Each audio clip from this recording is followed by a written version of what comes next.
Hello बच्चों, कैसे हो आप सभी को जय माता दी। तो कल हमने देखा था, कल हम पढ़ रहे थे कक्षा 12वीं मानव भूगोल के मूल सिद्धांत, जिसमें हम चैप्टर 3 देख रहे थे। कौन सा? मानव विकास। क्या देख रहे थे? मानव विकास, जिसमें हमने कल मानव विकास का परिचय लिया था और वृद्धि और विकास क्या है वो देखा था, उनमें अंतर देखा था। वृद्धि विकास के बहुत सारे क्या देखा था, उदाहरण देखा था। साथ ही साथ हमने ये भी देखा था कि मानव जो है वो क्या कर रहा है, उसकी अवधारणा किसने दी, उसकी अवधारणा किसने प्रतिपादित की, और कौन से वो अर्थशास्त्री थे जिन्होंने उनकी अवधारणा दी थी और वो अपनी अवधारणा में क्या कह रहे थे। हमने ये पिछले वीडियो में देख लिया। जिसने भी पिछला वीडियो नहीं देखा हो वो जाकर प्लेलिस्ट में जाकर ज़रूर देखे, और चैनल, और जो भी बच्चे नए हों तो वो चैनल को सब्सक्राइब जरूर कर दीजिए, और अगर वीडियो अच्छा लगे तो लाइक ज़रूर कीजिएगा। चलिए, तो आज हम पढ़ते हैं मानव विकास के स्तंभ। तो आप सभी को पता है कि मानव विकास के कितने स्तंभ होते हैं? 4। अब ये स्तंभ होते क्या हैं, सबसे पहले हम ये जानेंगे। तो मैं बताती हूँ कि जिस प्रकार से हम क्या करते हैं, जिस प्रकार से हम कोई भी क्या बनाते हैं, घर बनाते हैं, कोई भी इमारत बनाते या कोई घर बनाते, तो उसके लिए क्या चाहिए, हमको सहारा चाहिए कि नहीं चाहिए, ताकि हमारा जो छत है या हमारा जो क्या है, हम जो डालते हैं, छत डालते हैं, तो वो क्या हो जाए, उस पर टिक जाए, क्या हो जाए, टिक जाए, और वो क्या हो जाए, लंबे समय तक क्या करे, चले। तो वही क्या है, जो हमारे पिलर हैं, जो हम पिलर भरते हैं, वो क्या है, उसके स्तंभ हैं, और जो ऊपर हमें छत दिखाई देती वो क्या है, मानव विकास है या विकास है। ठीक है, समझ में आया कि विकास क्या होते हैं। एक और समझाती हूँ कि हमें जीने के लिए बहुत सारे क्या साधन की आवश्यकता होती है कि नहीं होती, लेकिन विकास के लिए जो साधन की आवश्यकता होती वो क्या है, स्वास्थ्य है, स्वतंत्रता है, और भी अच्छे स्रोत हैं जिनसे क्या कर सके, व्यक्ति के अंदर क्या आ सके, गुण आ सके, और वो गुणों का उपयोग करके वो क्या कर सके, अपनी क्षमता का क्या कर सके, विकास कर सके, अपनी क्षमता का विकास कर सके। तो हमें यही देखना है कि वो हमारे पास क्या चीज़ है जिससे हम मिलाकर हम इन स्तंभों को खड़ा कर सकें, और स्तंभ खड़े हो जाएं तो हम अपने उसके ऊपर क्या कर सकें, खड़े होकर क्या कर सकें, विकास कर सकें। तो सबसे पहले आता है, विकास के कितने स्तंभ होते हैं? 4 स्तंभ होते हैं। मानव विकास के कितने स्तंभ होते हैं? 4 स्तंभ होते हैं। कौन कौन से? समता, सतत पोषणीयता, उत्पादकता और सशक्तिकरण। अब समता क्या है? क्षमता क्या शब्द है? समता मतलब हर किसी को कैसे अवसर मिलना चाहिए, हर किसी के पास क्या होना चाहिए, समानता का भाव होना चाहिए, है ना। हर किसी के पास क्या होना चाहिए, समानता के अवसर प्राप्त होने चाहिए, और साथ ही साथ व्यक्ति को हर सामान क्या मिलना चाहिए, उपलब्ध अवसर मिलना चाहिए। ठीक है, तो हम देखते हैं कि एनसीईआरटी में क्या लिखा है। क्या लिखा है? समता का आशय प्रत्येक व्यक्ति को उपलब्ध अवसरों के लिए समान पहुंच की क्या होनी चाहिए, आवश्यकता होती है। क्या होती है? आवश्यकता होती है। आवश्यकता, व्यवस्था, समान पहुंच की क्या करना, व्यवस्था करना, लोगों को उपलब्ध अवसर, लिंग, प्रजाति, आय और भारत के संदर्भ में जाति के भेदभाव के विचार को बिना समान होने चाहिए। मतलब कि कैसे होने चाहिए, सभी को कैसे होने चाहिए, समान होने चाहिए। चाहे धर्म की बात हो, चाहे जाति की बात हो, चाहे लिंग की बात हो, चाहे प्रजाति की बात हो, चाहे आय की बात हो, सब में कैसे होने चाहिए, समान होना चाहिए। तभी व्यक्ति क्या कर सकता है, विकास कर सकता है। जैसे कोई व्यक्ति है, उसके पास बहुत बड़ा आय का साधन है और वो बहुत ज़्यादा क्या हो चुका है, रिच हो चुका है, बहुत ज़्यादा रिच हो चुका है, और दूसरे उसके साइड में रहने वाला व्यक्ति उससे क्या है, मिडिल क्लास या लो क्लास का, तो वो वहाँ पे क्या करने लगता है, भेदभाव करने लगता है। तो अगर ऐसा भेदभाव करेगा तो जो सामने वाला व्यक्ति है उसकी जो थिंकिंग है, वो उसकी जो क्षमता है वो कैसी हो जाएगी और टूट जाएगी। वो उसके सामने आने पर भी क्या हो जाएगा, एक शर्मिंदगी क्या करेगा, महसूस करेगा और वो वहाँ से क्या होने लगेगा, कटने लगेगा। तो अगर हम ऐसे भेदभाव उत्पन्न करेंगे तो हमारा कभी भी क्या नहीं हो सकता, विकास नहीं हो सकता, हमारे देश का कभी भी ऐसे में विकास नहीं हो सकता। एक व्यक्ति क्या हो रहा है, बढ़ते जा रहा है, दूसरा व्यक्ति क्या हो रहा है, गिरते जा रहा है, तो पूरे भारत का ऐसे में कैसे विकास होगा, आप ही सोचिए। साथ ही साथ क्या है, जाति है, क्या है, जाति है, लिंग है। लिंग के आधार पर भी हम देखते कि हमें समानता नहीं मिलती है। जैसे कि हम जाएं ग्रामीण क्षेत्रों की साइड जाएं तो वहाँ पे क्या, लड़कों को ज़्यादा प्रायोरिटी देते, लड़कों को पढ़ाएंगे लिखाएंगे, अच्छे स्कूलों में पढ़ाएंगे, और वहीं लड़कियों को क्या कर देते हैं, ऐसे ही कोई भी स्कूल में क्या कर पढ़ने के लिए भेज देते हैं। और कहीं कहीं पर तो बच्चों को क्या भी नहीं करवाते, पढ़ाई भी नहीं करवाते लड़कियों को, और बोलते कि बहुत पढ़ लिया, या क्या ही करोगी पढ़कर, खाना ही तो बनाना है, क्या बोल देते, क्या ही करोगी पढ़कर, खाना ही तो बनाना, चलो घर में बैठो, बोल देते कि नहीं बोलते। तो कहीं कहीं पर हमें ऐसी चीज़ भी देखने को मिलती है।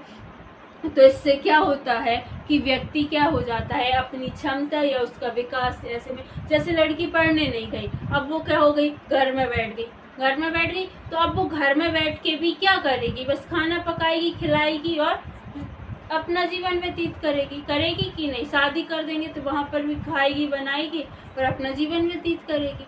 लेकिन अगर वही लड़की पढ़ लेती, पढ़ाई करवा देते, तो वो एक नवीन भविष्य को, एक और भविष्य के लिए एक और क्या करती, कोई और उसके पास क्या होता, साधन होता, या अपना भविष्य सुधार कर किसी और के भविष्य को सुधारने में क्या करती, सहायता करती। तो ये बहुत ज़रूरी है कि हर एक के लिए हमें कैसा भाव होना चाहिए, समानता का भाव होना चाहिए, तभी हम क्या कर सकते हैं, उस पर विकास कर सकते हैं। ठीक है, आगे है इसमें कि यद्यपि ऐसा ज़्यादातर तो नहीं होता है, कि फिर भी यह लगभग प्रत्येक समाज में घटित होता है। स्वाभाविक सी बात, प्रत्येक समाज में हमें यही देखने के लिए मिलता है कि या तो लिंग के आधार पर भेदभाव देखने मिलता है, प्रजाति के आधार पर भेदभाव देखने के लिए मिलता है, और साथ ही साथ जाति के आधार पर भी हमको क्या मिलता है, भेदभाव देखने के लिए मिलता है। उदाहरण के तौर पर लिखा है इसमें, किसी भी देश में यह जानना रुचिकर होता है कि विद्यालय में विरत अधिकांश छात्र किस वर्ग से हैं। कहीं कहीं पर क्या होता है कि किस वर्ग से हैं, ये तब ऐसी घटनाओं के पीछे कारणों का पता लगाना चाहिए। मतलब कि कोई स्कूल में होते हैं कि जब बच्चे छोटे छोटे होते हैं या बड़े भी हो जाते हैं, तो हमेशा वो जाति के आधार पे क्या करने लगते हैं, भेदभाव करने लगते हैं। जैसे किसी ब्राह्मण जाति के बच्चे वो एक अलग उसमें बैठेंगे, रो में बैठेंगे, बाकी जो अदर जाति के लोग हैं वो उनको कहाँ पे भेज देते हैं, अलग रो में बैठने के लिए भेज देते हैं। क्या हो रहा, वहाँ पे भेदभाव हो रहा है। तो अगर उसी भेदभाव को हम रोक दें तो हम क्या कर सकते हैं, विकास कर सकते हैं। भारत में स्त्रियों, वही मैंने बताया कि भारत में स्त्रियों और सामाजिक व आर्थिक दृष्टि से पिछड़े हुए वर्गों के व्यक्ति बड़ी संख्या में विद्यालय से विरत होते हैं। सही बात है कि महिलाएं विरत होती हैं, सामाजिक और आर्थिक दृष्टि से पिछड़े हुए लोग जो समाज को नहीं समझना चाहते, अपनी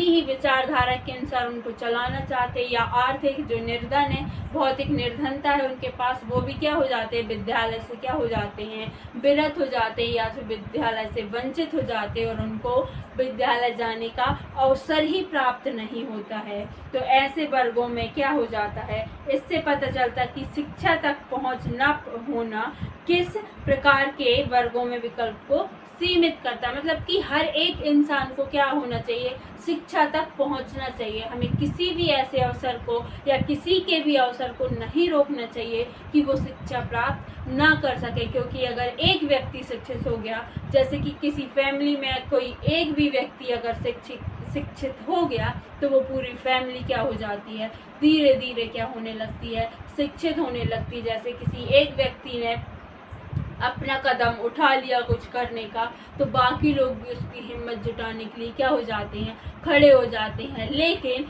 हमारी समाज में भी ऐसे भी लोग रहते हैं कि एक व्यक्ति ने कदम उठाया बाहर, तो 4 लोग उसको टोकने के लिए खड़े हो जाते कि क्यों उठाया, ऐसा हो जाएगा, वैसा हो जाएगा, ये हो जाएगा, वो हो जाएगा। तो ये सारी चीज़ों के कारण क्या हो जाता है, व्यक्ति वहाँ पे थम जाता है या रुक जाता है और वो अपना विकास नहीं कर पाता है। दूसरा देखते ये समता, आसानी से आपको समझ में आ गया होगा कि समता क्या होती है। ठीक है, अब आता है सतत पोषणीयता। सतत पोषणीयता क्या है? सतत पोषणीयता क्या है? अवसरों की उपलब्धता में निरंतरता। मतलब कि कोई भी अवसर मिल रहा है, कोई भी अवसर मिल रहा है, चाहे पढ़ाई का अवसर हो, काम करने का अवसर हो, घूमने का अवसर हो, तो उसमें भी कैसी होनी चाहिए, हमें निरंतरता होनी चाहिए। पता चला कि आधा तक ले गए, एक आधा तक लेगा और उसके बाद बोले कि नहीं भाई आगे नहीं जाएंगे, अब यहाँ से क्या हो जाते हैं, घर चलते हैं, है ना। या कोई बच्चे को पढ़ाई के लिए निकाल, देखते हैं कि सतत पोषणीयता क्या है ना।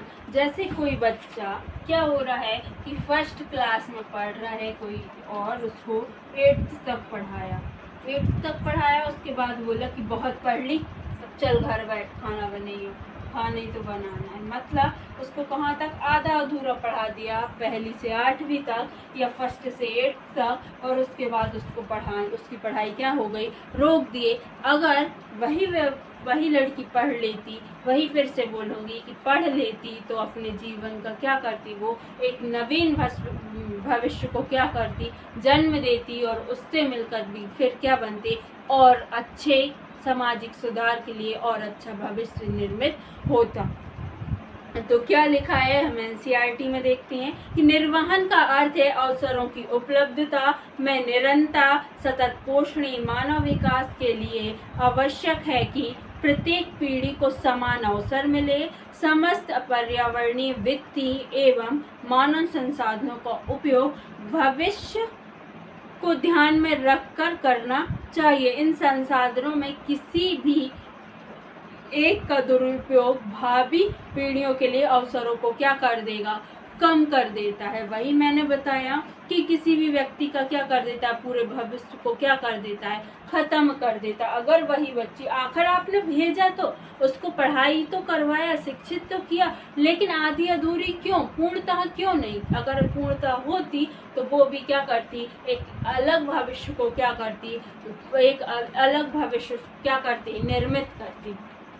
तो उदाहरण के लिए देखो, इसमें वही एग्जाम्पल लिखा कि बालिकाओं का इस विद्यालय भेजा जाना एक अच्छा उदाहरण है। यदि एक समुदाय अपनी बालिकाओं को विद्यालय में भेजने के महत्व पर जोर नहीं देता, तो युवा होने पर इन स्त्रियों के लिए अनेक अवसर समाप्त हो जाएंगे। जैसे कि महिलाओं के लिए, वही मैंने बताया कि युवा होने पर उनके समाज के लिए क्या हो जाएंगे, भविष्य के लिए अवसर क्या हो जाते हैं, समाप्त हो जाते हैं, और उनकी वृत्तिका के विकल्पों में तीव्रता से छटनी हो जाएगी। मतलब उनकी वृत्तिका के विकल्पों में, मतलब कि वो क्या कर सकती है, तीव्रता से क्या हो जाएगी, छटनी हो जाएगी। जैसे कोई व्यक्ति है, कोई लड़की है, उसने पहली से 8वीं तक पढ़ा, उसके बाद स्वाभाविक सी बात है उसके पास कोई विकल्प ही नहीं बचा, वो करेगी क्या, या तो वो कुछ करना भी सीखे तो उसको क्या, उसकी क्षमता से कम ही क्या मिलेगा, उसको रोजगार प्राप्त होगा, या बाहर कोई भी मजदूरी करेगी। थोड़ी बहुत शिक्षित है तो पैसों का ज्ञान होगा कि कितना कमा रहे, लेकिन क्या होगा, कम मिलेगा। अगर वही शिक्षित हो जाती तो उसे ज्यादा मिलता, रिस्पेक्ट मिलती, और भी बहुत कुछ प्राप्त होता। तो यह उनके जीवन के अन्य पक्षों को भी प्रभावित करेगा। प्रत्येक पीढ़ी को अपनी भावी पीढ़ियों के लिए अवसरों और विकल्पों की उपलब्धता को क्या करना चाहिए, सुनिश्चित करना चाहिए कि भविष्य में क्या करेंगे, ये क्या निश्चित होगा या क्या निर्मित करेंगे, ये इस बात पे ध्यान में रखकर क्या करना चाहिए, उनको आगे क्या करना चाहिए, पढ़ाना चाहिए या आगे अवसरों को प्रदान करना चाहिए। तीसरा, ये समझ में आ गया सतत पोषणीयता क्या है।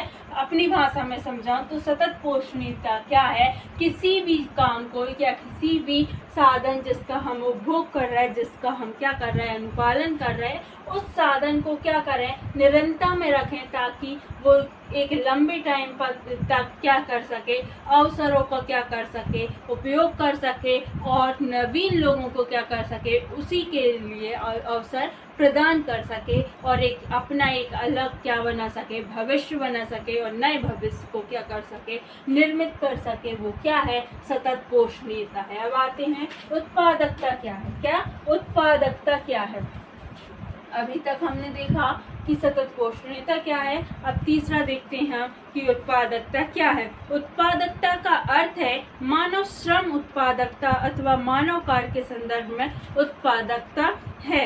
लोगों में क्षमताओं का निर्माण करके ऐसी उत्पादकता में निरंतर वृद्धि की जानी चाहिए। अंततः जन समुदाय ही राष्ट्रों के वास्तविक धन होते। मतलब कि इसका मतलब है कि लोगों की क्षमताओं में इतनी वृद्धि करनी चाहिए कि वो हर एक संभव कार्य क्या कर सकें और ऐसे ही जन समुदाय क्या कर सकते हैं, एक राष्ट्र को क्या कर सकते हैं, निर्मित कर सकते हैं। अच्छे राष्ट्र के लिए क्या कर सकते हैं, विकास को क्या कर सकते हैं, एक ढेर बना सकते हैं। या जो विकास है या राष्ट्र का वास्तविक धनी कौन होता है, वहाँ के लोग होते। हमने कल परसों जब हम जनसंख्या पढ़ रहे तब हमने ये भी देखा था कि देश का प्रमुख जो धन है वो क्या है, उस देश की क्या है, जनसंख्या है या उस देश के क्या है, लोग हैं, है ना। तो हम देखते हैं कि क्या उत्पादकता मतलब कि वो क्या उत्पादकता करता है, चाहे वो श्रम में करे या अन्य कार्यों में करे, तो उसकी क्षमता कहाँ तक सीमित है, वो क्या कर सकता है क्षमता के बारे में। क्योंकि अगर वो क्षमता तक जा सकता है, हर एक क्षमता को अपनी क्षमता को क्या कर सकता, विकसित कर सकता है, तो वो क्या कर सकता है, एक बेहतर भविष्य के राष्ट्र को क्या कर सकता है, निर्मित कर सकता है। इस प्रकार उनके ज्ञान को बढ़ाने के प्रयास अथवा उन्हें बेहतर चिकित्सा सुविधाएं उपलब्ध कराने से भी उनकी कार्य क्षमता क्या हो जाती है, बेहतर हो सकती है। मतलब कि अगर किसी की क्षमता रुक गई है, किसी की क्षमता जो है वो पोषित हो गई है बोलना चाहिए तो, या निश्चित हो गई, सीमित हो गई है, तो क्या कर सकते हैं, स्वास्थ्य सुविधाओं के द्वारा हम क्या कर सकते हैं, उनकी क्षमता को विकसित कर सकते हैं। देखो सरल भाषा में समझो क्या है, जैसे कोई व्यक्ति है वो श्रम बहुत अधिक करता है, तो करते करते क्या हो गया है, कमजोर हो गया। क्या हो गया, कमजोर हो गया है। तो हमें क्या करना चाहिए, उस व्यक्ति को हमें काय में ले जाना चाहिए, हॉस्पिटल्स में ले जाना चाहिए, उसका इलाज करवाना चाहिए कि उसकी क्षमता, वो इतना वीक कैसे हो गया, वो इतना कमजोर क्यों हो गया, उसकी क्षमता पर उपचार करना चाहिए और उसे फिर से क्या करना चाहिए, जब वो ठीक हो जाए तो वो क्या हो सकती है, उसकी क्षमता का क्या हो गया है, विकास हो गया है और वो फिर से क्या कर सकता है, अपने कर्म को क्या कर सकता है, जो भी वो कर रहा था, अपने श्रम, चाहे वो कोई और कार्य हो तो वो उसको करने में क्या हो जाए, सक्षम हो जाए। तो मैं उम्मीद करती हूँ कि उत्पादकता बहुत अच्छे से समझ में आ गई होगी। तो अब हम चलते हैं सशक्तिकरण। अब सशक्तिकरण क्या है, अब किसी भी कार्य को करने की शक्ति क्या है, सशक्तिकरण है। ये कैसे कि किसी भी कार्य को करने की शक्ति, देखो अभी हमने देखा क्षमता क्या है ना, कि कार्य क्षमता कैसे हो जाती, कम हो जाती, तो हमें क्या करना चाहिए, उस पे काम करके क्या करना चाहिए, अपनी क्षमता को विकसित करनी चाहिए। अब शक्ति क्या है, शक्ति क्या है, हमारे अंदरूनी मन में ये होना चाहिए कि हम क्या कर सकते हैं और क्या नहीं कर सकते, हम कितना आगे जा सकते हैं और कितना आगे नहीं जा सकते, और हमारे लिए कौन कौन से अवसर उपलब्ध हैं जिनको हम क्या कर सकते हैं, प्राप्त कर सकते हैं। ये हमारे मन में होना चाहिए कि हमें ये करना है और हम ये करेंगे और ये हम करके रहेंगे। तो शक्ति क्या है, हम एनसीईआरटी में देखते हैं, सशक्तिकरण का अर्थ है अपने विकल्प चुनने के लिए शक्ति प्राप्त करना। अपने विकल्प, वही मैंने बताया कि हमें क्या करना है, अपने विकल्प के लिए हमें शक्ति मिलनी चाहिए कि हमें ये करना है तो करना है। जैसे आपकी शक्ति होनी चाहिए कि हमें अच्छे नंबरों से पास होना है और साथ ही साथ बहुत कुछ नॉलेज या बहुत कुछ जो भी इस चैप्टर में है, चाहे पूरे बुक में हो, चाहे पूरे आपके 12th बैच में जो जो आपको सिखाया जा रहा है, आप वो सब क्या कर सकते हो, मैं सीख सकती हूँ, क्योंकि व्यक्ति सीखने से ही सर्वोच्च बनता है ना। तो सीखना बहुत जरूरी है, तभी आप क्या बन सकते हो, सर्वोच्च बन सकते हो। और जब तक हम सीखेंगे तब तक हमें और भी चीज़ें क्या मिलते जाएंगी, सीखने के लिए मिलते जाएंगी। और हमेशा जीवन में कुछ ना कुछ क्या करना चाहिए, सीखते रहना चाहिए। तो सशक्तिकरण का अर्थ यही है कि अपने विकल्प को खुद चुने कि हमें क्या सीखना है, और उस पर दृढ़ संकल्प लेकर क्या करना चाहिए, हमें वो कार्य करना चाहिए। हमें उस काम को करने की हमारे अंदर इतनी शक्ति होनी चाहिए कि हम वो कार्य कर सकें। ऐसी शक्ति बढ़ती हुई स्वतंत्रता और क्षमता से आती है। कैसे आती है? बढ़ती हुई स्वतंत्रता और क्षमता से हमें क्या होती है, प्राप्त होती है। लोगों को सशक्त करने के लिए सुशासन एवं लोकोन्मुखी नीतियों की आवश्यकता होती है। सामाजिक एवं आर्थिक दृष्टि से पिछड़े हुए समूहों की सशक्तिकरण का विशेष महत्व होता है। मतलब कि ऐसे बहुत से गवर्नमेंट हो, चाहे NGO हो, बहुत सारी ऐसी पहल कर रहे हैं जिससे क्या हो सके, हम उन नीतियों को हम लोगों को क्या बना सकें, सशक्त बना सकें, मजबूत बना सकें, और वो अपनी नीतियों की आवश्यकता के अनुसार उनको क्या कर सकें, उन कार्यों को कर सकें। सामाजिक हो चाहे आर्थिक दृष्टि से जो पिछड़े हुए लोग हैं, उनको फिर से सशक्त करके विशेष महत्व दिया जा रहा है, और सशक्त करके उनको निरंतर क्या किया जा रहा है, मजबूत कर दिया जा रहा है, जिससे वो अपने क्या कर सकें, विकल्पों को चुनकर उस पर कार्य करके अपने भविष्य को बेहतर बना सकें। तो ऐसे हमारे पास 4 उत्पादकता हो गए। कौन कौन से? समता, सतत पोषणीयता, उत्पादकता और सशक्तिकरण। तो बहुत अच्छे से आपको ये चीजें समझ में आ गई होंगी कि समता क्या है, सतत पोषणीयता क्या है, उत्पादकता क्या है और सशक्तिकरण क्या है। अगर उम्मीद करती हूँ बहुत ही अच्छे से समझ में आया होगा आपको। तो आज हम पढ़ेंगे मानव विकास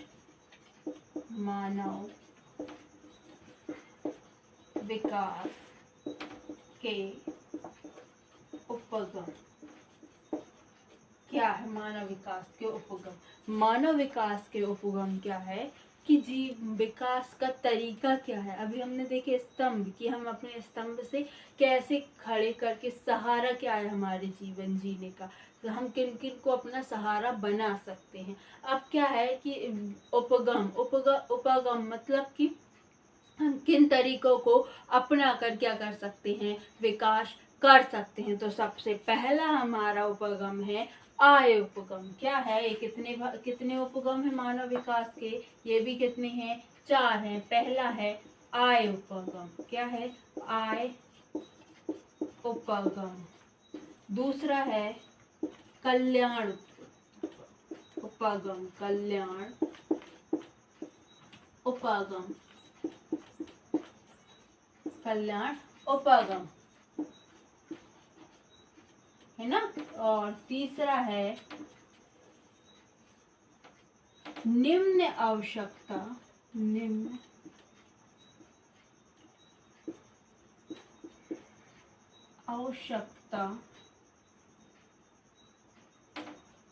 उपगम। और चौथा है क्षमता उपगम।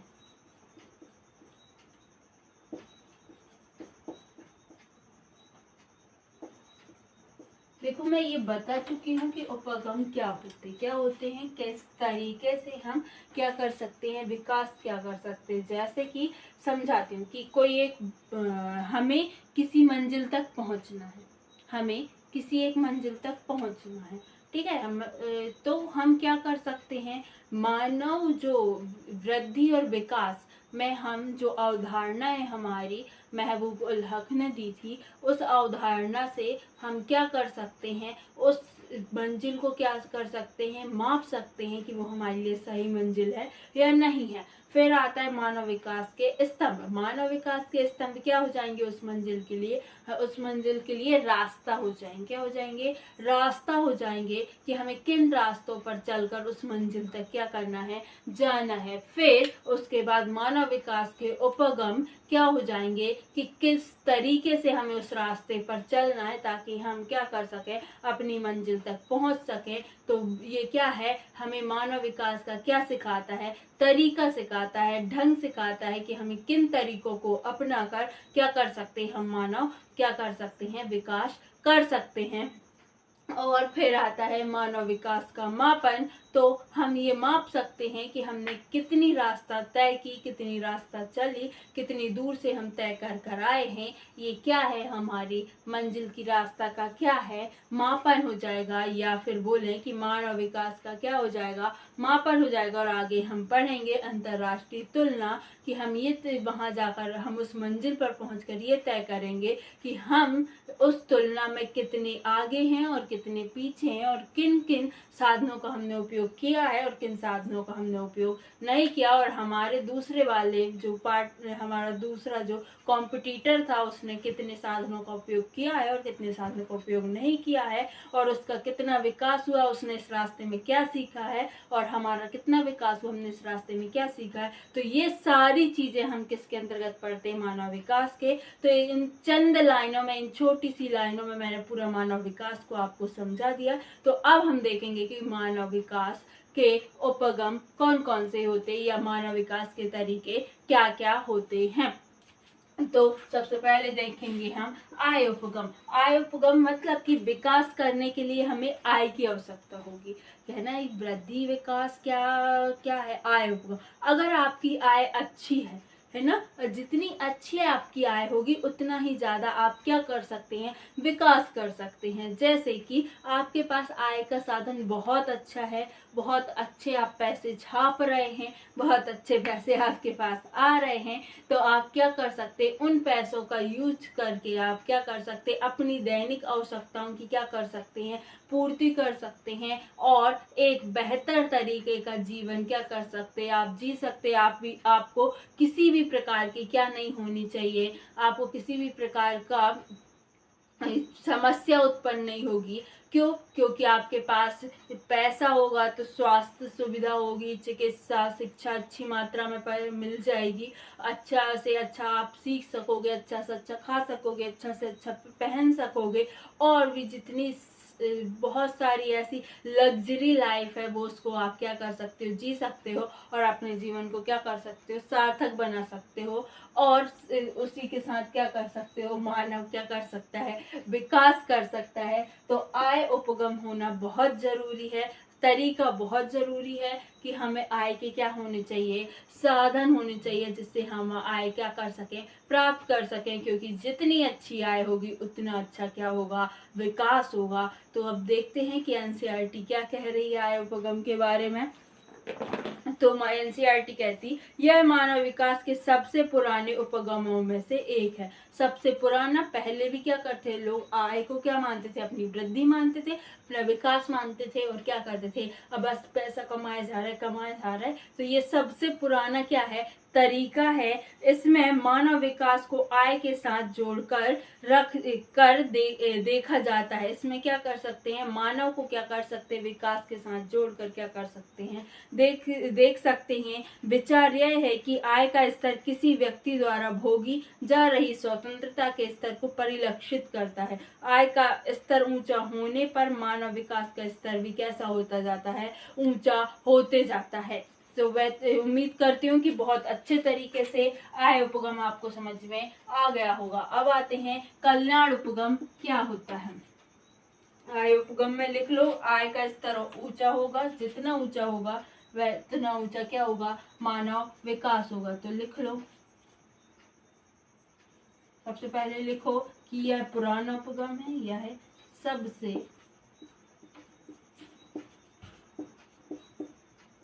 पुराना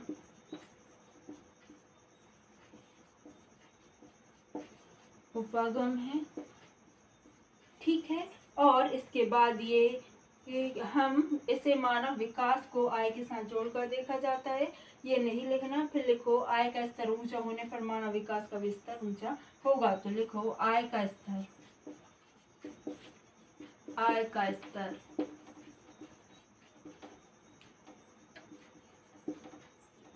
ऊंचा होने पर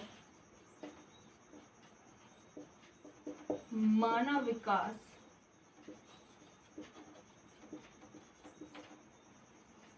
का स्तर भी ऊंचा होगा, है ना। अब हम देखते हैं कि कल्याण उपगम क्या होता है। तो एनसीईआरटी में देखने पहले, यह उपगम मानव को लाभार्थी अथवा सभी विकासात्मक गतिविधियों के लक्ष्य के रूप में देखता है। यह उपगम शिक्षा, स्वास्थ्य, सामाजिक सुरक्षा और सुख साधनों पर उच्चतर सरकारी व्यय का तर्क देता है। लोग विकास में प्रतिभागी नहीं, किंतु वे केवल निष्क्रिय प्राप्तकर्ता हैं। सरकार कल्याण पर अधिकतम व्यय करके मानव विकास के स्तरों में वृद्धि करने के लिए जिम्मेदार है। अब क्या है कि ये क्या है, लाभार्थी है, कि हमें कौन कौन है जो क्या कर सकते हैं, कल्याण कर सकते हैं। नाम से ही समझ में आ रहा, कल्याण करके भी हम क्या कर सकते, विकास करते हैं। जैसे कि किसी के पास बहुत अधिक क्या है, धन है, बहुत अधिक क्या है, पैसे, बहुत अधिक ऐसी चीजें जो क्या कर सकता है, वो दूसरों को देकर क्या कर सकता है, उनको क्या कर सकता है, उन पर क्या कर सकता है, उनके विकास, उन व्यक्ति या उन मनुष्यों को क्या कर सकता है, विकास की ओर अग्रसर कर सकता है। जैसे कि अभी के टाइम पे सरकार कर रही है, सरकार क्या कर रही है, जो पिछड़े हुए लोग हैं उनको फ्री स्वास्थ्य, फ्री शिक्षा, फ्री चिकित्सा देकर क्या कर रही है, धीरे धीरे उनको नीचे से क्या कर रही है, उठा रही है। सरकार कल्याण कर रही है उन लोगों का जो पिछड़े हुए हैं, और उनको धीरे धीरे क्या कर रही है, उठा रही है, जिससे व्यक्ति, मनुष्य क्या हो जाए, उठकर भी क्या करने लगे, विकास करने लगे। तो यही क्या है, कल्याण उपगम है, कि हम कल्याण करके भी क्या कर सकते हैं, कल्याण के तरीके से भी मानव देश को कहाँ ला सकते हैं, एक विकास की राह पर ला सकते हैं, मानव को काय की राह पर ला सकते हैं, विकास की राह पर ला सकते हैं। तो उम्मीद करती हूँ कि कल्याण बहुत अच्छे से समझ में आ गया होगा कि कल्याण क्या है। अब निम्न आवश्यकता उपगम, अब मुझे बताओ कि मनुष्य की निम्न आवश्यकता क्या होती है, रोटी कपड़ा मकान होती कि नहीं होती। रोटी खाने के लिए, पहनने के लिए कपड़े, और रहने के लिए मकान चाहिए, तभी तो, वही तो उसकी निम्न आवश्यकता होती है। तो अगर उनकी पूर्ति हो पा रही है सही तरीके से, तो क्या कर सकता है,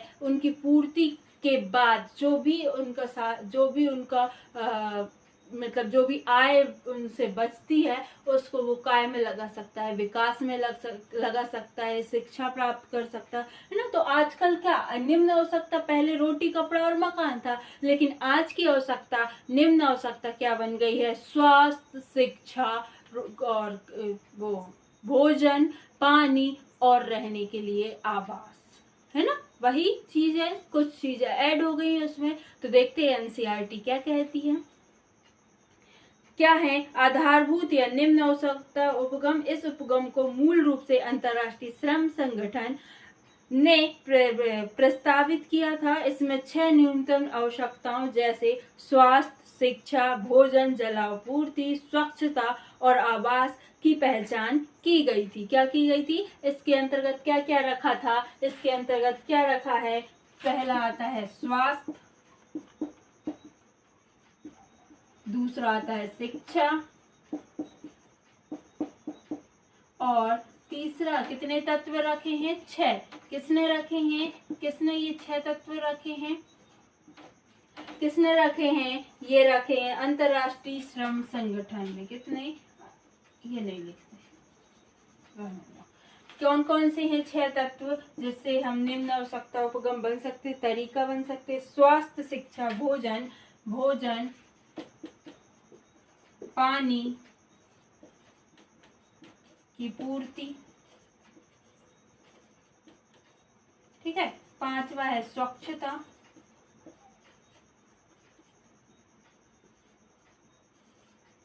और 6वां है हमारा क्या है कि क्या है, भूल गई आवाज। तो इन आवश्यकताओं की पूरी, अगर हमारी इन सब आवश्यकताओं की पूर्ति हो रही है तो हम क्या कर सकते हैं, एक विकास की राह पर आगे चल सकते हैं। अब आता है क्षमता उपगम। तो क्षमता उपगम क्या होता है कि इस उपगम में संसाधनों तक पहुंच के क्षेत्रों में मानव क्षमताओं का निर्माण बढ़ते मानव विकास की कुंजी है। मतलब हमें यहाँ तक पहुंच के क्या करना है, जब हमें क्या मिल रहा है, आय है, कल्याण से हमें साधन में उपलब्ध हो रहे हैं और हमारी निम्न आवश्यकता भी पूर्ति हो रही है, तो अगला जो हमारे पास तरीका है वो क्या है, क्षमता का। अगर व्यक्ति के अंदर क्षमता है कि वह क्या कर सकता है, ये जो भी उसने मंजिल तय की है वो वहां तक पहुंच सकता है, विकास कर सकता है, तो वो क्या कर सकता है, क्षमता के आधार पे क्या कर सकता है, विकास कर सकता है। और यही विकास की क्या है, कुंजी है। तो लिख लो इसमें भी।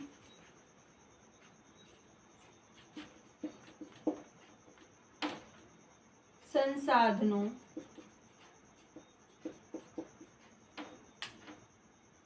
तक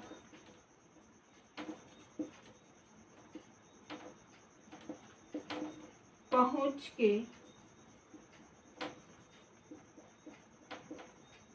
क्षेत्रों में मानव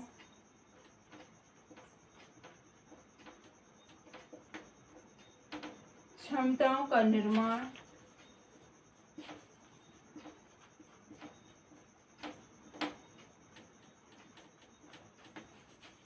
बढ़ते मानव विकास की कुंजी है। बढ़ते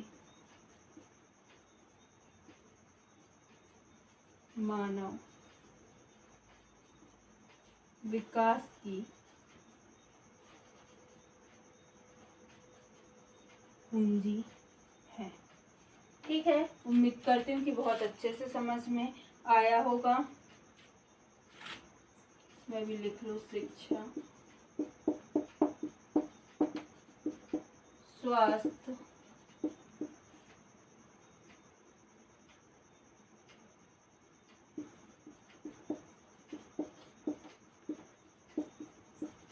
सामाजिक सुरक्षा और सुख साधनों, सुख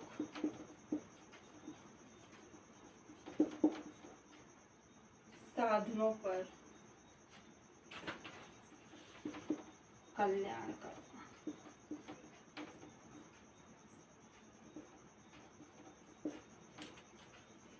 ठीक है, इसके बाद देखते हैं हम कि मानव विकास का मापन। देखो, जब भी कोई भी चीज आप क्या कर सकते हो, रखते हो, लाते हो, तो आप उसको कैसे करते हो, मापते हो। तो इसमें भी अब देखो, वैसे वृद्धि को मापने के लिए हमारे पास बहुत सारी यूनिट है, जैसे किलोमीटर, मीटर, लीटर, है ना, बहुत सारी यूनिट है। लेकिन हमें मापन हम कैसे नापेंगे, किसी भी व्यक्ति के अंदर क्या गुण है उसको हम कैसे मापेंगे कि इस व्यक्ति के अंदर इस गुण है और वो इतने किलो है, कि 4 किलो है, कि 6 किलो है, कि 10 किलो। तो इसको हम कैसे मापेंगे किसी व्यक्ति के गुण को। तो हमें क्या करना है, हमें हमारे जो अर्थशास्त्री थे उन्होंने इसे मापने के लिए क्या लाया, उन्होंने इसे मापने के लिए बहुत सारे सूचकांक प्रदर्शित किए और उन सूचकांक से हम क्या कर सकते हैं, मानव विकास को माप सकते हैं। ठीक है, तो चलो बताओ कि आपको मापने के लिए कौन सा मीटर यूज करें, कौन सा किलोमीटर यूज करें, जरा कमेंट बॉक्स में बताओ कि कैसे आपको मापेंगे, आपके जो नॉलेज है या आपका विकास है उसको कैसे मापेंगे, किस चीज से मापेंगे वो जरूर बताएं। ठीक है, तो हम देखते हैं कि हमारी एनसीईआरटी क्या कहती है। मानव विकास सूचकांक स्वास्थ्य, शिक्षा और संसाधनों तक पहुंच जैसे प्रमुख क्षेत्रों में निष्पादन के आधार पर देशों का क्रम तैयार करता है। क्या करता है, देशों का क्रम तैयार करता है। यह क्रम 0 से 1 के बीच के स्कोर पर आधारित होता है। मतलब ये क्या करता है, बहुत सारे ऐसे देशों को एक साथ लाता है कि जैसे एशियाई देश हैं, जितने भी एशिया में देश हैं उन सबको क्या करता है, एकजुट लाता है और इन सबको क्रम निर्धारित करता है कि आप ये हैं, आप 0 से 1 तक उनके क्रम को निर्धारित करता है और उन क्रम के आधार पर स्कोर देता है और बताता है कि आपकी रैंकिंग कहाँ पर है। स्वास्थ्य का मूल्यांकन करने के लिए चुना गया सूचक जन्म के समय जीवन प्रत्याशा है। मतलब स्वास्थ्य हम कैसे मापेंगे कि ये व्यक्ति कैसा है, स्वस्थ है ना। तो उसको मापने के लिए हम एक सूचक दिया गया, उसको मापने के लिए क्या सूचक दिया गया, जीवन प्रत्याशा। जीवन क्या प्रत्याशा क्या होता है कि आपके जीवन में आप कितने सुखी हो, आपको कौन कौन सी सुविधाएं मिल रही हैं और कौन सी सुविधाएं नहीं मिल रही हैं, है ना।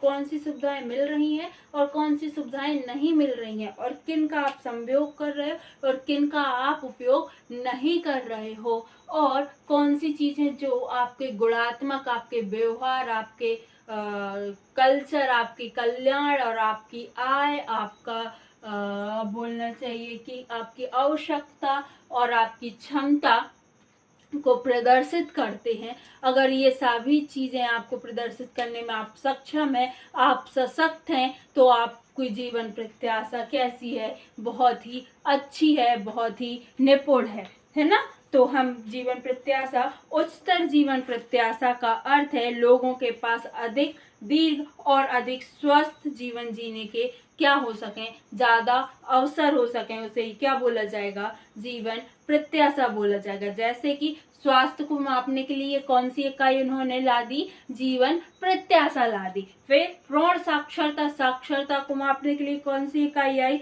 तो सकल नामांकन अनुपात ज्ञान तक पहुंच को प्रदर्शित करते हैं और पढ़ और लिख सकने वाले वयस्कों की संख्या और के विद्यालय में नामांकित बच्चों की संख्या दर्शाती। कौन दर्शाती है, सकल नामांकन अनुपात की कितने बच्चे हैं जो क्या कर सकते हैं, पढ़ सकते हैं, और कितने बच्चे नहीं पढ़ सकते, और कितनी साक्षरता है, कितनी साक्षरता नहीं है। तो ऐसी वो कौन सी चीज है, किससे मापते हैं साक्षरता को, तो सकल नामांकन अनुपात को मापते हैं। किसी देश विशेष में ज्ञान तक पहुंच कितनी आसान अथवा कठिन है, ये सभी चीजों को मापने के लिए एक इकाई है जिसको बोले जाते हैं सकल नामांकन अनुपात, है ना, या प्रौढ़ साक्षरता दर। अब आता है संसाधन। संसाधन की आपके पास कितने संसाधन है, क्रय शक्ति कितनी है, उसको मापने के लिए कौन कौन से आयाम है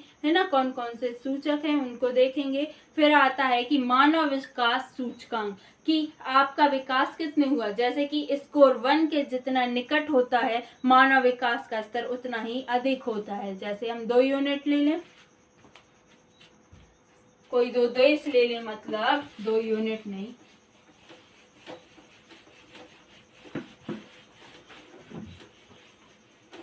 बता दे क्या है मानव विकास सूचकांक, क्या है कि यह 1900 मानव विकास सूचकांक की कौन सा शब्द है, तो मानव विकास सूचकांक जो शब्द है इसको एक UNDP united national development programme के थ्रू एक रिपोर्ट निकाली गई जिसमें कहा गया कि हम विकास को मापने के लिए क्या लाएंगे, सूचकांक लाएंगे। 1990 ईस्वी में इसका क्या निकाला गया, इसको निकाला गया। इसके द्वारा हम क्या कर सकते हैं, 2 चीजों को माप सकते हैं, मानव विकास सूचकांक और मानव गरीबी सूचकांक को मापने के लिए हमने क्या मिली, 2 यूनिट मिली। और इन्हीं 2 यूनिट के द्वारा हम ज्ञात कर सकते कि किस देश, कौन से देश में कितना विकास हुआ है और कौन से देश में कितना विकास नहीं हुआ है। अब देखिए विकास 2 चीजों से मापा जाएगा, ये तो हो गया विकास नापने की यूनिट, लेकिन विकास में हम ये देखने जाएंगे कि कौन सा देश कितना स्वस्थ है, कितना प्रसन्न है, जीवन प्रत्याशा क्या है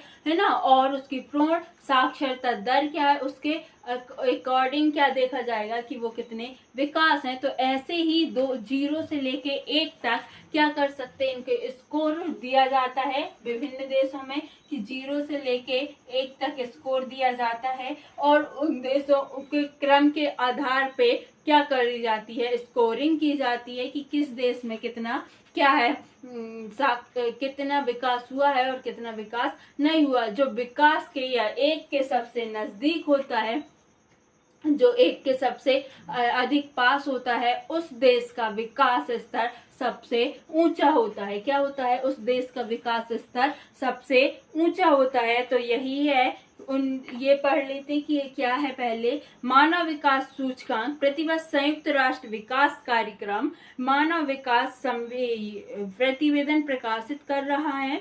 यह प्रतिवेदन मानव विकास स्तर के अनुसार सभी सदस्य देशों की कोटि क्रमानुसार सूची उपलब्ध कराता है और मानव विकास सूचकांक और गरीबी सूचकांक यूएनडीपी द्वारा प्रयुक्त मानव विकास मापन के दो महत्वपूर्ण क्या किया? सूचक का प्रतिपादन किया। 2 यूनिट बनाई उन्होंने, जिससे हम क्या कर सकते हैं? हम देख सकते हैं कि मानव क्या कितना विकास किया। मानव गरीबी सूचकांक,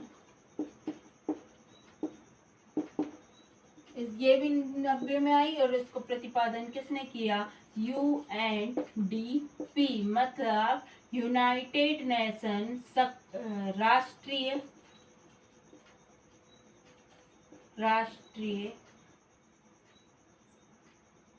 क्या था? संयुक्त राष्ट्र था। संयुक्त राष्ट्र विकास कार्यक्रम,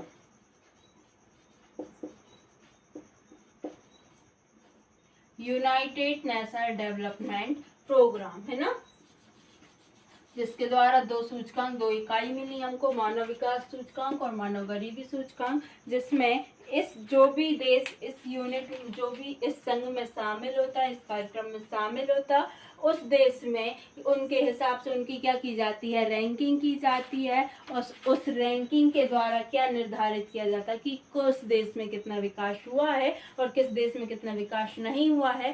साथ ही साथ जिस देश में जितना विकास हुआ है, तो स्कोरिंग के हिसाब से जिसका स्तर सबसे ज्यादा 1 के पास होता है, उसी देश का विकास सबसे ज्यादा होता है। ठीक है, अब उम्मीद करती हूँ कि मानव विकास का मापन बहुत अच्छे से समझ में आ गया होगा आपको, है ना। अब हम देखते हैं कि अंतर्राष्ट्रीय तुलनाएं क्या होती हैं और हम कैसे अंतर्राष्ट्रीय तुलना कर सकते हैं। इसको लिख लिए होगे, है ना।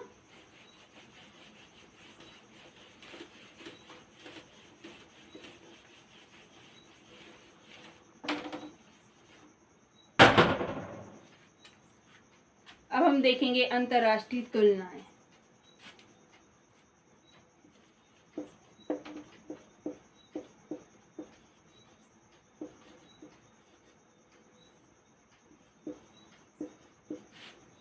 टेढ़ा लिख रही हूं, कोई बात नहीं, भावनाओं को समझो, शब्दों को नहीं।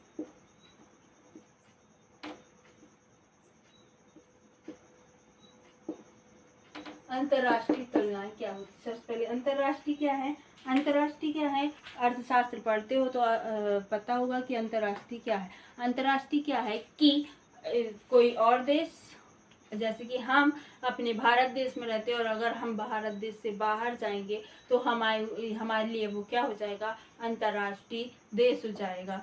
ठीक है, अब हम देखते हैं कि मानव विकास की कैसे कैसे इसकी चर्चा की गई है ना। तो मानव विकास की तुलनाएं अंतर्राष्ट्रीय तुलनाएं रुचिकर हैं। प्रदेश के आकार और प्रति व्यक्ति आय या मानव विकास के प्रत्यक्ष संबंध नहीं है। मानव विकास के बड़े देशों की अपेक्षा छोटे देश का कार्य बेहतर रहा। ये कैसे हो गया? इसमें बोला गया कि मानव विकास सूचकांक अंतर्राष्ट्रीय तुलनाएं किस आधार पर की गई? अंतर्राष्ट्रीय तुलनाएं जो मानव विकास है, इसमें किस आधार पर की गई कि किसी देश, जैसे कि फॉर एग्जांपल ले लें कि भारत, चीन और यूएसए, है ना। भारत, चीन और क्या ले लेते हैं? यूएसए ले लेते हैं। तो कहीं कहीं पर देखते हैं, या फिर हम यूएसए की जगह ले लेते हैं श्रीलंका। क्या ले लेते हैं? श्रीलंका, है ना। यूएसए की जगह हम क्या ले लेते हैं? श्रीलंका। देखो, भारत और चीन पॉपुलेशन के हिसाब से यूएसए भी ले लेते, चलो जनसंख्या के हिसाब से सबसे बड़ा देश चीन है ना, दूसरे नंबर पे भारत है। और अगर आर्थिक स्थिति से देखें तो सबसे मजबूत कौन है, यूएसए है, अमेरिका है ना। और श्रीलंका के नाम तो बहुत कम आता है, चाहे आप आर्थिक में ले लो, चाहे जनसंख्या में ले लो, या फिर अदर में। लेकिन मानव विकास सूचकांक में क्या होता है कि कोई कोई देश जो बहुत विकसित है, वहां पे हर एक प्रकार की सुविधाएं, उनकी आर्थिक स्थिति मजबूत है, प्रति व्यक्ति आय भी मजबूत है ना, सकल घरेलू उत्पाद भी मजबूत है, लेकिन इसके बावजूद भी मानव विकास में वो कैसे हो जाते हैं, सबसे पीछे हो जाते। क्यों? क्योंकि वहाँ के लोगों का फोकस क्या है, आय वृद्धि है, वहाँ की आर्थिक वृद्धि है, ना कि मानवीय या फिर जीवन के तर्क के हिसाब से क्या करना, जीवन जीना। वहाँ पर क्या होता है कि यहाँ हमारे जैसे वहाँ पर क्या है, स्वतंत्रता इतनी नहीं है जितनी कहाँ पर है, अदर देशों में है। तो आर्थिक स्थिति मजबूत होना ही सर्वोपरि नहीं है, वहाँ के मानव विकास को भी देखना सर्वोपरि है। तो ये यही बात बोली गई है कि छोटे देशों का कार्य भी बेहतर रहा है, बड़े देशों की अपेक्षा छोटे देशों का कार्य भी बेहतर रहा। जैसे कि हम बात करें कि यूएसए की, यहाँ पे क्या है, आर्थिक स्थिति तो मजबूत है लेकिन स्वतंत्रता नहीं है, किसी भी कार्य को करने की स्वतंत्रता नहीं है। वहां पे आप बहुत सारे स्वतंत्रता जो है उनको रोक कर रखा है कि आप ज्यादा बाहर क्या नहीं कर सकते हैं, नाइट में घूम नहीं सकते हैं, गोरे लोगों से बात नहीं, काले लोगों से बात, इंडिया को क्या काले लोग बोला जाता है वहां पे। और भी चीजें जो हम सुनते हैं कि वहां पे बहुत ज्यादा भेदभाव होता है ना, इंडियन के साथ भेदभाव करते हैं, बहुत ऐसी बोलना चाहिए न्यूज हम सुनते हैं जिनको देखकर हमें लगता है कि हमारे साथ क्या हो रहा है, भेदभाव हो रहा है। फिर आते हैं भारत की बात, तो हमारे भारत में क्या है, हम देखते हैं कि बहुत सारे ग्रामीण क्षेत्र हैं जो बहुत पिछड़े हुए हैं साक्षरता के हिसाब से, और लेकिन हमारी आर्थिक स्थिति धीरे धीरे क्या हो रही है, सुधरते जा रही है, 5वें नंबर पर पहुंचने वाले हैं। लेकिन वहीं अगर आप गांव में देखो तो हमारी आर्थिक स्थिति कैसी है, वहाँ की आर्थिक स्थिति के हिसाब से वहाँ का जो विकास है वो भी कैसा है, रुका हुआ है। वहाँ पे सड़कें नहीं है, वहाँ पे संसाधन परिवहन की सुविधा नहीं है, वहाँ पे आप ही लोग, बहुत सारे ऐसे बच्चे हैं जो गांव से क्या आते हैं, पैदल आते हैं, तब जाके कहाँ पहुंच पाते हैं, स्कूल पहुंच पाते हैं, बहुत ज्यादा पिछड़े वर्ग के हैं, है ना। तो देश तो बहुत बड़ा है, आर्थिक स्थिति भी धीरे धीरे क्या हो रही, बढ़ते जा रही, जनसंख्या भी क्या है, बढ़ते जा रही, चीन के साथ भी यही समस्या है। लेकिन वहाँ की जनता कैसी है, खुशी नहीं है चीन वाले। क्या वहाँ का जो बोलना चाहिए प्रधानमंत्री जो है वो वहां पे ये क्या नहीं है, स्वतंत्रता नहीं है, जीवन जीने की स्वतंत्रता सही तरीके से नहीं, पूर्ण ढंग से नहीं है। आप जी तो रहे हैं लेकिन उसमें क्या है, बंदेजी लगी हुई है। फिर आता श्रीलंका की, तो मानव विकास सूचकांक के हिसाब से श्रीलंका जो है वो सबसे ज्यादा बोलना चाहिए वहां पे, सॉरी बोलना चाहिए कि वहां पे आर्थिक स्थिति कैसी है, बहुत कम है, वहां की अर्थव्यवस्था कैसी है, कम है। लेकिन मानव विकास के हिसाब से, मानव विकास सूचकांक के दृष्टि से बहुत ही ज्यादा क्या है, उच्च स्तर पर है, ये बहुत ही ज्यादा कैसा है, सुखी है बाकी देशों की अपेक्षा। ठीक है, तो समझ में आ गया होगा कि आर्थिक तुलना क्या है, कि यहाँ पे अर्थव्यवस्था तो मजबूत है लेकिन जनता कैसी है, डेवलप नहीं है, मानव विकास नहीं है, ह्यूमन डेवलपमेंट नहीं है। लेकिन श्रीलंका में ह्यूमन डेवलपमेंट है, और वहाँ पे जितनी ज़्यादा इकोनॉमी मजबूत नहीं है उससे कई ज़्यादा वहाँ की क्या है, ह्यूमन डेवलपमेंट क्या है, मजबूत है। ठीक है, तो देखते हैं एनसीईआरटी। आमतौर पर अपेक्षा छोटी अर्थव्यवस्थाएं होते हुए भी श्रीलंका, त्रिनाड और टोबैगो का मानव विकास सूचकांक सबसे ऊंचा है। क्यों? क्योंकि यहाँ की अर्थव्यवस्था छोटी है, और लेकिन ये क्या करते हैं, लोगों का ध्यान रखते हैं, उनको उनकी पूर्ति के हिसाब से, उनको किस चीज की पूर्ति करना है, उसके हिसाब से वहाँ की जनता उनसे क्या है, बहुत खुश है बोलना चाहिए तो। और बहुत ही ज़्यादा जीवन प्रत्याशा वहाँ की बहुत अच्छी है, स्वास्थ्य सुविधाएं अच्छी हैं, प्रसन्नता का भाव है, और स्वास्थ्य और रोजगार की भी उपलब्धि है, और संतुष्ट है। कुल मिला के वहाँ की जनता क्या है, संतुष्ट है। शिक्षा के अच्छे साधन है, और भी चीजें जितना हमने पढ़ा है वो सभी सुविधाएं वहाँ पर है, वो सभी संसाधन है, जिसके कारण से वहाँ पे क्या है कि जो मानव विकास है वो वहाँ पे बहुत ही अच्छा है। ठीक है।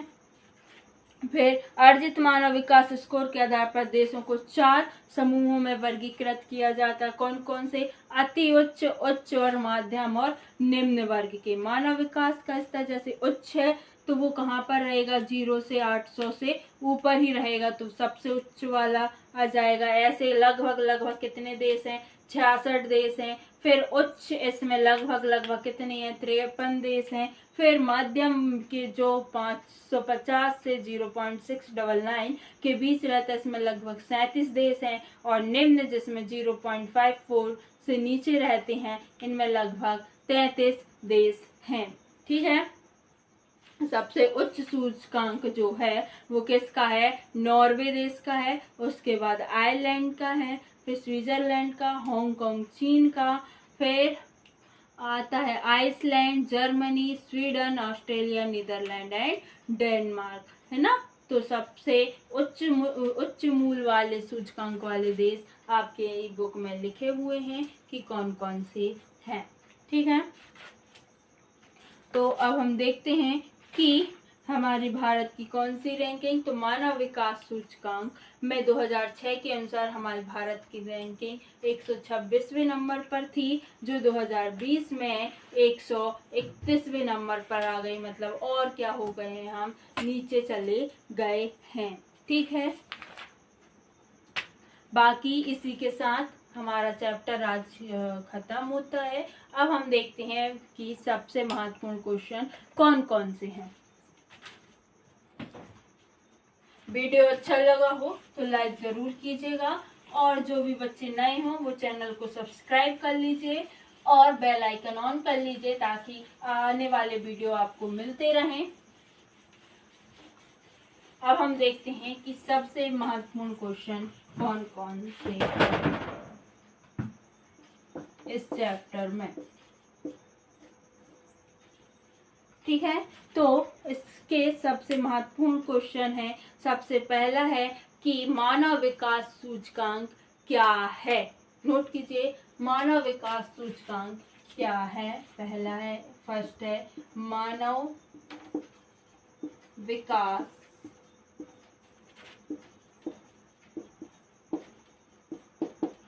सूचकांक क्या है। दूसरा है मानव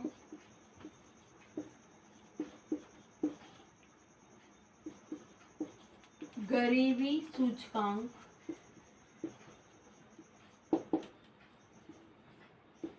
से क्या आशय है।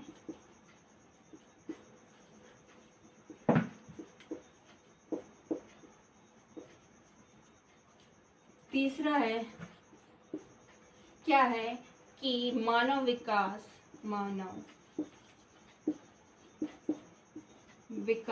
के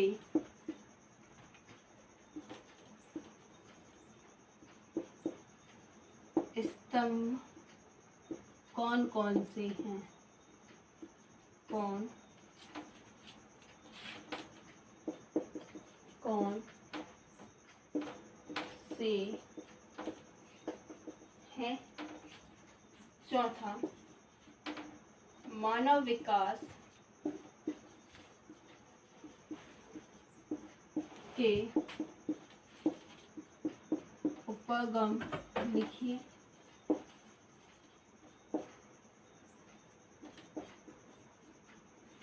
और पांचवा है, ज्यादा क्वेश्चन नहीं पूछे जाएंगे, इससे 4 नंबर के क्वेश्चन या 2 नंबर के क्वेश्चन आते हैं, है ना।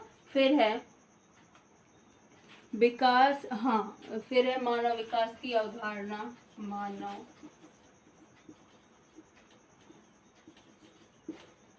विकास की अवधारणा किसने प्रतिपादित की या किसने दिया, लिख लो सिंपल, किसने दिया है। ठीक है, छठवां क्वेश्चन है कि मानव विकास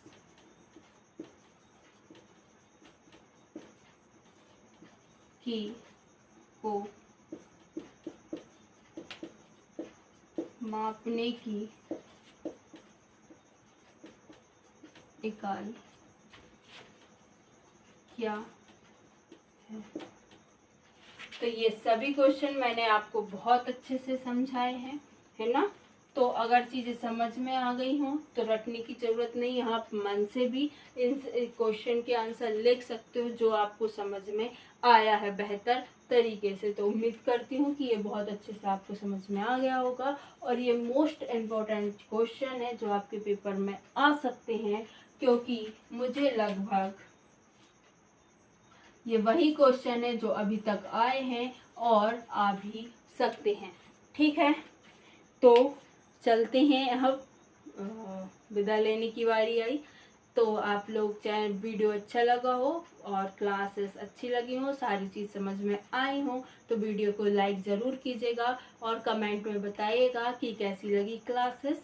ठीक है, और साथ ही साथ कल के वीडियो में हम देखने वाले हैं प्राथमिक क्रियाएं क्या होती हैं, प्राथमिक क्रिया क्या है।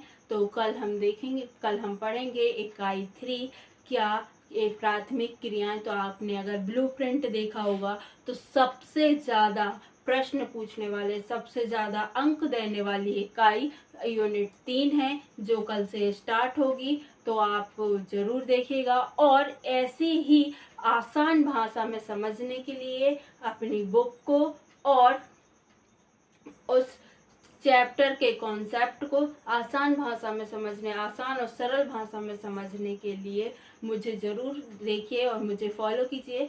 आप चाहे तो मुझे इंस्टाग्राम में भी फॉलो कर सकते हैं, जिसमें आपको वीडियो की अपडेट मिलते रहेगी और मेरी भी अपडेट मिलते रहेगी। और बात करें पीडीएफ की तो उसके लिए आप टेलीग्राम चैनल ज्वाइन कर लीजिए, जियो विथ निकिता पीडीएफ।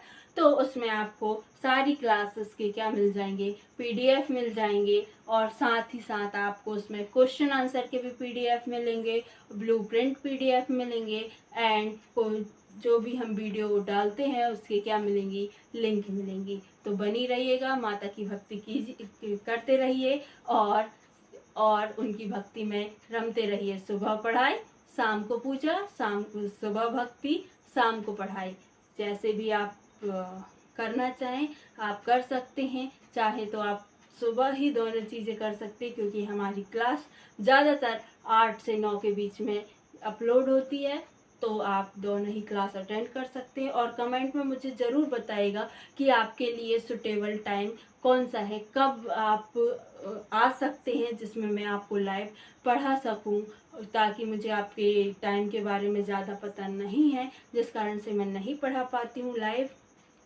तो आप मुझे ज़रूर बताइए कि आप कितने टाइम अवेलेबल हैं और कौन सा टाइम मुझे ज़्यादा सूटेबल लगे जिससे कि मैं आपको पढ़ा सकूं। तो तब तक के लिए मिलते हैं नेक्स्ट वीडियो में, तब तक के लिए बाय बाय। जय माता दी और माता रानी आप सब पर बहुत बहुत कृपा बनाए रखें।